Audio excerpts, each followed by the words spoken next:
Tänään tehdään spintupe. Tehdään haukiperho, joka on musta, oranssi, keltainen. Ja siihen voi ostaa kaupasta tämmöisen rakennussarjan tai sitten näitä komponentteja ja työkaluja saa ihan yksittäin kaupoista myös. Eli sidontaan tarvitaan spintupe runko, sisäputki, peräputki sekä messinki painotettu kartio. Homma alkaa sillä, että laitetaan sisäputki tämän rungon sisään, sulatetaan toinen pää sytkärillä sillä että se kaartuu siitä muutaman milli ja laitetaan sitten niin sanottu peräputki kautta koukkuputki kiinni. Sen jälkeen tämän rungon voin työtää kartioneulaan, joka pitää tämän putken todella hyvin paikoillaan ja sidonta alkaa täältä perästä sen koukkuputken päältä. Ja ensimmäiseksi siihen laitetaan langan päälle pikkasen pikaliimaa ja sitten sidotaan tämmönen keltainen supikoirasonkkeri noin 10-15 senttiä pitkä tänne rungon perään ja näin sitten homma lähti käyntiin. Sitten laitetaan siihen muutama kimalle. Kimalteet laitetaan sen pyrstön mittaisiksi. Niitä voi pistää 2-4 oman mielen mukaan. Houkuttelee hyvin kalaa sitten, kun viehe ui vedessä. Sen jälkeen muutama kierros lankaa, laitetaan pikaliimaa siihen vielä varmistuksessa, lanka poikki ja sitten aletaan suunnittelemaan keskihäkilän tekoa tuohon rungon keskelle. Tähän runkoon on tehty ura siihen keskelle sitä varten, että se kiinnittää sen häkilän tosi hyvin. Ja homma lähtee sillä, että laitetaan siihen muutama kierros sidontalankaa, pistetään langan päälle pikaliimaa ja sen jälkeen oranssi supikoirasonkkeri. Sen voi toista päästä kiinnittää ja tehdä muutama kierros tai sitten taitavemmat voi leikata tämän sonkkerin jo määrämittaiseksi ja pistää yhdellä kierroksella kiinni. Pidemmästä sonkkerista voi pistää useamman kierroksen, jos haluaa oikein tuuheita perhoja.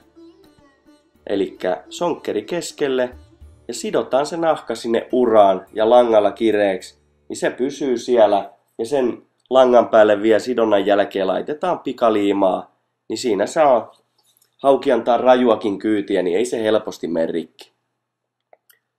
Eli pikaliima päälle, ylimääräiset langat poikki ja sen jälkeen aletaan suunnittelemaan tämän perhon etuhäkilän tekoa. Lanka tuodaan tänne sisäputkelle, siihen ihan runko-osan eteen ja sidotaan muutama kierros ja kyllästetään pikaliimalla. Ja sitten tehdään mustasta supisonkkerista tehdään se etuhäkilä. Ja siihen pistetään toista päästä sonkkeri kiinni ja tehdään haluama määrä niitä kierroksia. Sä voit tehdä 2, 4, ei ole oikeata määrää. Ihan kuinka tuuheen perhosta milloinkin haluaa. Sen jälkeen kun on kierrokset kasassa, niin sidotaan langalla tää sonkkeri kiinni siihen tosi tiukasti. Joskus se liusuu, niin kannattaa ihan käyttää voimaa. Ei nää hajoa voimankäytöstä. Sen jälkeen tämä ylimääräinen soiro pois sieltä ja pistetään siihen muutama kimalle taas houkuttelemaan kalaa lisää ja pikkasen semmoista välkettä siihen uintiin. Helppo on nämä kimalteet kiinnittää, tuo tuolta perhon alta langan taakse ja nostaa ne ylös molemmilla käsillä ja saadaan ne taitettua siihen nätisti ja nopeasti. Sen jälkeen vaan lankaa ympärille, pistetään muutamat solmut ja tippa pikaliimaa ja sen jälkeen laitetaan messinkikartio tähän spintupen päähän. Ja messinkikartio suojaa ton sidoksen sekä tuo siihen sen pienen lisäpainon. Lanka poikki. Jos kartio on ahdas, niin pikkasen pyöräyttää saksilla terät kiinni, niin saadaan se reikä auki ja laitetaan se päähän.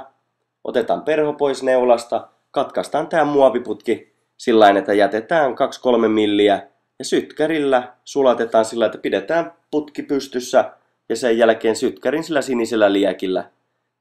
Liekin sinisellä osalla sulatetaan se siihen ihan kartioon vasten ja nyt kun se on pystyssä, niin tää reikä jää tosiaan auki ja me saadaan se sitten painettua vielä kerran tähän kartioneulaan. Se varmistaa sen, että me saadaan varmasti meidän koukkuvaijeri läpi tästä neulasta. Ja koukkuvaijerina me käytetään teräslankaa 20 kg vetolujuus ja tämmöistä 6-0 koukkua. Ja oikeita untityyliä, heittotyyliä ei ole, eli sitä kelaillaan ja pysäytellään, voi kelata suoraan ja Tehokas peli ja lisäinfo löytyy nettisivulta. Kiitos!